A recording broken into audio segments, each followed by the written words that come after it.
प्रकाश जी, विकास सिंह जी, शिवपूजन सन्नी जी, संतोष दास जी, सुबोध गिरी जी, अनिल मलिक जी, रहमत रजा जी, शमशेर आलम जी और आप सभी युवा राजदल के भाई। कहते हैं जिधर जिधर जवानी चलती है जवाना भी उधर ही चलता है। तो आप सभी युवा और आज जो हमारी आबादी है 140 करोड़, तो पूरे विश्व के मानक पटल पे आप देखेंगे तो ये देश युवाओं का देश है। जब आप ये सर्च करेंगे गूगल में तो देखेंगे क्योंकि चीन जो है हम लोग के आबादी के बराबर है, लेकिन वहां बूढ़ों की संख्या ज्यादा है। किसी भी देश की अपेक्षा आप देखेंगे तो भारतवर्ष जो युवाओं का देश है।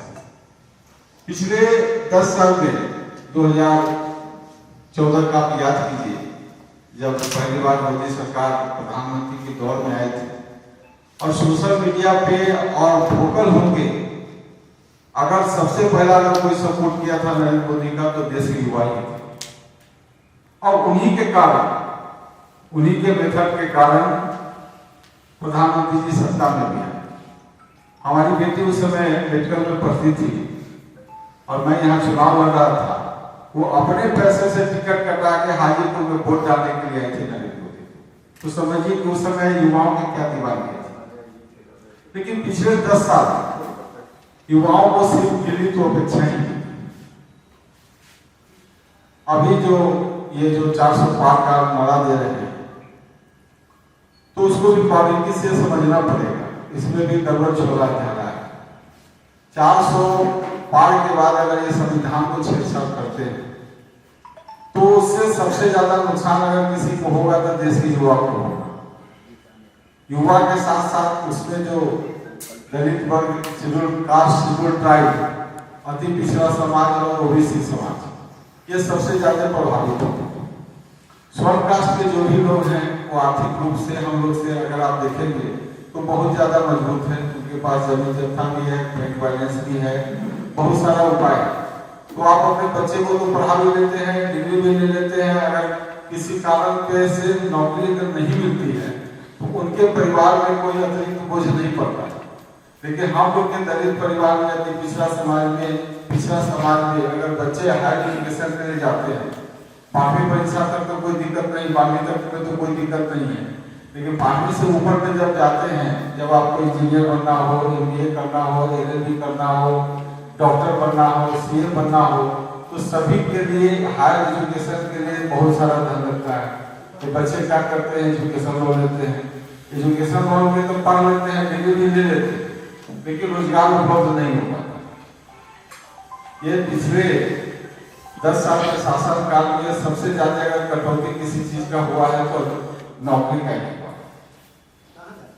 सरकारी कंपनियां जितने भी थी धीरे धीरे सबको ये बेच दिए। तो सरकारी उपक्रम अगर बिक जाएगा तो नौकरी का जो भी सृजन था वो सब खत्म हो जाएगा। तो ये लोग दिमाग क्या ले रहा है कि सरकारी नौकरी अगर हम देंगे तो कम से कम सैलरी 70-75 हजार से शुरू ही होगा। फिर उसको मेडिकल भी देना पड़ेगा, PF भी देना पड़ेगा, अगर टाइटल है तो आवास भी देना पड़ेगा, उसके साथ साथ बहुत सारे अतिरिक्त सुविधा देना पड़ेगा। तो सरकार पे बोझ बहुत ज्यादा पड़ेगा। तो ये लोग ने गुजराती दिमाग लगाते हुए क्या उपाय निकाला, तो उपाय निकाला कि कॉन्ट्रैक्ट बेसिस पे हम नौकरी दें। तो जो कॉन्ट्रैक्ट बेसिस पे नौकरियां होती है वो 35 हजार से शुरू होती है, 40 हजार पर खत्म हो जाती है। और कॉन्ट्रैक्ट बेसिस नौकरी पाने के लिए इतना डिग्री की जरूरत भी नहीं है।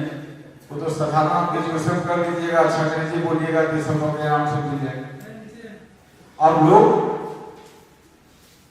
नौकरी के इंतजार में तो काफी करते थक गए।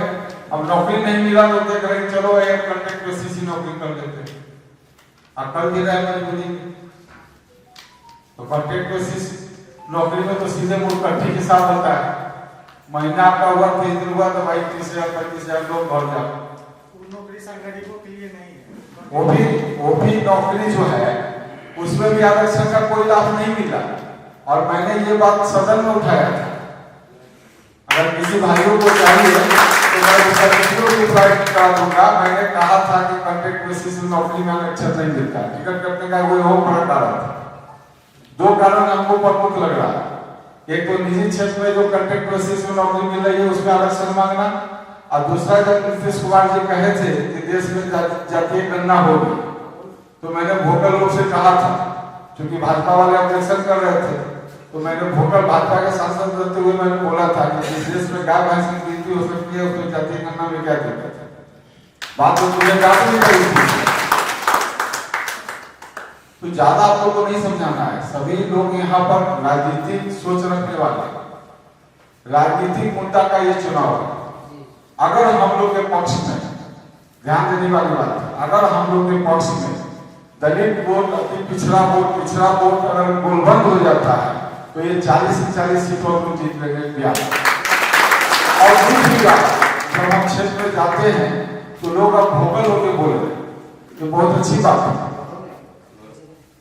और समाज का सभी तबका, जो बहुत लोग इंतजार करते करते थक गए हैं और ये उम्मीद कर रहे हैं कि अब सरकार से कुछ होने वाला नहीं है, उस वोट का भी रुझान हम लोग की तरफ है। तो इस सब का फायदा मिलने जा रहा है। आप लोग युवा हैं, आप लोग का ग्रुप भी है, आप लोग का संपर्क भी है, दोस्ती भी है। अगर एक आदमी अगर 10-20 वोट ठीक करने का जिम्मा उठाता है, जो हम लोग का समीकरण में नहीं है, जो समीकरण में है तो उसमें तो कोई टेंशन नहीं है, लेकिन समीकरण के बाद क्योंकि आज के डेट में वो चीज तो है कि पहले जात पात की राजनीति होती थी, लेकिन आज के डेट में ये कहते हुए मुझे गर्व होता है कि युवाओं का अगर 100 लोगों का अगर व्हाट्सएप ग्रुप में है तो उसमें सभी जाति के लोग हैं, उसमें बैकवर्ड भी है, फॉरवर्ड भी है, दलित है। जात पात का एक तरह से जो मतलब चलता था, आज के युवाओं में वो सब चीज नहीं करता था। हम लोग के समय में तो बहुत दूसरा चीज था। जब हम लोग एजुकेशन में मतलब स्कूल में पढ़ते थे तो नाम पूछता था तो हम बोलते अजय कुमार, तो सीधा अगला सवाल आता था कौन जात से आता। लेकिन अब ये सब चीज खत्म हो गया, जाति बाती की वैल्यू खत्म हो गई। तो आप लोग जो है सो इस पर काम कीजिए और जितना भी समय हो, अभी जो नौता की खत्म हो गया तो 10 दिन में, तो अपना जो भी समय है अपने पार्टी को जिताने के लिए दीजिए, महागठबंधन को जिताने के लिए दीजिए। हम आपसे यही अपील करेंगे कि अपना कीमती वोट जो है मुझे एक साथ को दीजिए और मुझे भारी मतों से विजय बनाइए। यही बोल के मैं